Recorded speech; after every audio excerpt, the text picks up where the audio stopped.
Just want to get everything set up real quick. All right, cool. Hello, my name is Jacob Frew.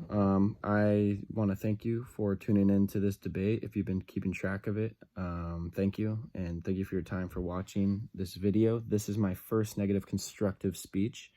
I'm going to be on the topic of the health-related grounds in the United States and whether I'm going to be arguing in favor of, yes, this system should stay in place, and my opponents obviously vice versa. So I just wanted to go over the solvency of what she had said in her video. I'd watched it numerous times, and basically what we're going over and what we're arguing about is whether this system that we have in place right now should either stay or it should go.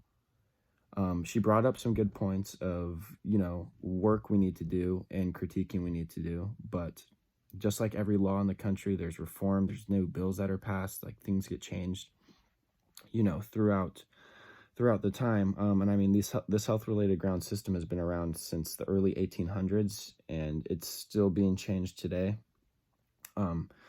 So if there's no surefire way that she had brought up as far as, bringing up, because again, like, it's either keeping the system or doing something new. It's not making changes to it. So I just wanted to bring that up because I didn't really see anything that she had said that, pointed out this will work, this plan will work. It was more just so get rid of it and we're fine, which isn't the case at all, because we need a set of rules and protection at the border, at Mexico, all over the country. Regardless, we need protection for our citizens and for our people.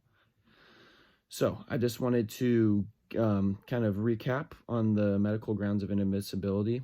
It's the medical examination of aliens, and the vaccinations administered to aliens are designed to protect the health of the United States population. The immigration medical examination, the resulting medical examination report, and the vaccination record provided information to the U.S. that uses to determine if an alien meets the health-related standards for admissibility.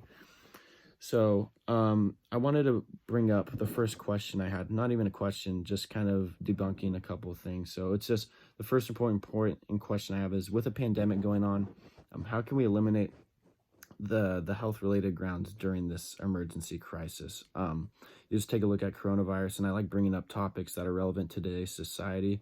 More people can relate to it, more people can understand it, instead of pulling up something from the 1950s when there's information where you could look back and see, but when you live through it and see what's going on, it gives you more of an understanding and an idea of this wouldn't work. So we know COVID-19 came from China. It came from out of our country. It was out of our control. But without the health-related grounds and those people working at the border, from people flying in, people down from Mexico, our shared borders, without those people working hard and making sure those people are vaccinated, mentally stable, or just don't have the coronavirus, it's very important that we had these set of rules in place and these people doing what they do for us on a daily basis. And I just I can't imagine if we didn't have any type of border protection. Yes, we have our customs, border security, all of that, but we need medical professionals administering vaccinations, taking care of these people, feeding these people, and doing their very best to keep us safe and keep them safe at the same time. So I wanted to bring up kind of the vaccination processes and what entails a vaccination process, and what makes somebody need to get vaccinated. Because that was one point she had brought up that she said we need to work on, and she was just saying how certain people just don't need to get vaccinated, or they're just treated unfairly. With that being said, yes, people do get treated unfairly, but the officials that work the borders and administer these vaccinations definitely do get treated unfairly as well. They're human.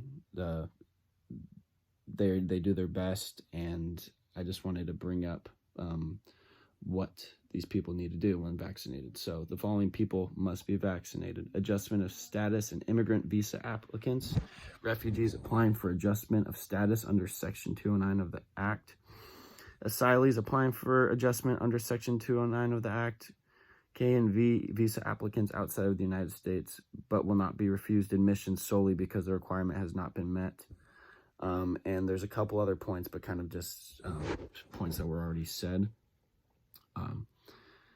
And the last point I wanted to go over was something she had brought up about the social aspect of immigrants coming in and contributing to society. It was a little bit off topic, but it's a good point to hit home and hammer home and go over. So these people, these immigrants coming into the country, get through their vaccination processes, do this and do that. They get here.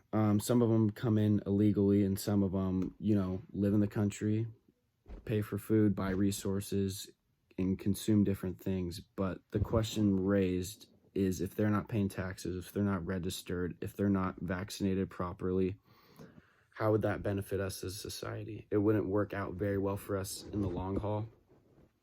I just wanted to raise that point and kind of end on that note. I think because we all work so hard, and we all, we get our vaccinations when it needs so. We get our shots. We do everything we do to protect ourselves and our friends and our family.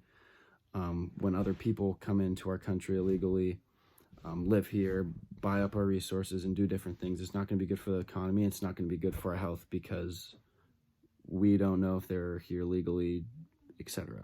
So that's basically my first negative constructive. Thank you for your time, and have a great day.